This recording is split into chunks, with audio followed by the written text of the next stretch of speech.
Congratulations, Jasmine.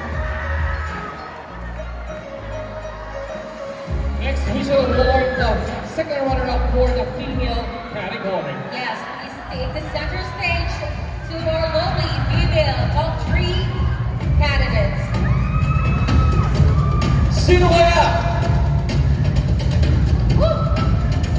Congratulations! You are Mr. and Miss SPCF second runner-up. Candidate number 13. Ida Chanel Manalo. Congratulations, Irish.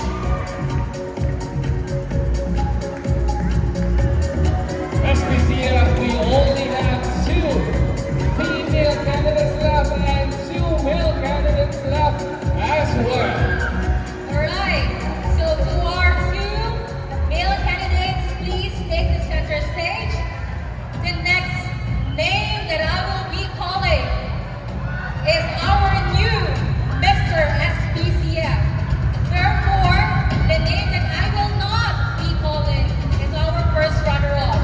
In Tagalog, ang tatawagin kong pangalan ay ang ating bagong Mr. SPCF. Ang hindi matatawag na pangalan ay ang first runner-up. Okay. Mr.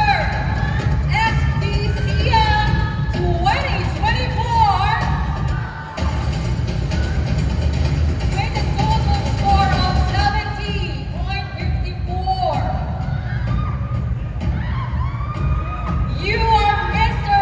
SPCF 2024 candidate number 3. Shoot College of Nursing. Congratulations, Gilbert. Number 3, Ricasele, College of Nursing. Therefore, John Paul Malyari from the College of Business is our Mr. SPCF first runner-up.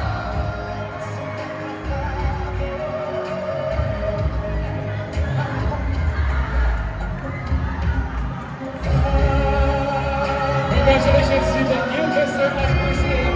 Now we shall move forward in awarding your new Miss SPCF 2024.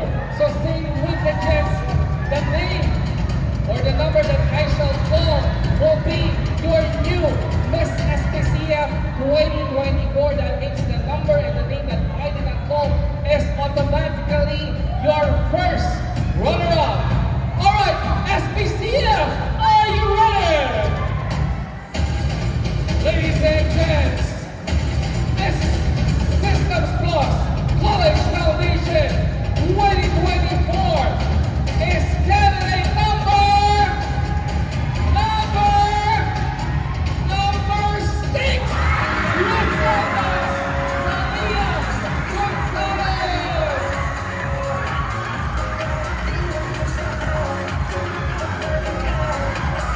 Congratulations to all our winners. We had a fantastic time hosting this event. This has been your host, Mark Welker.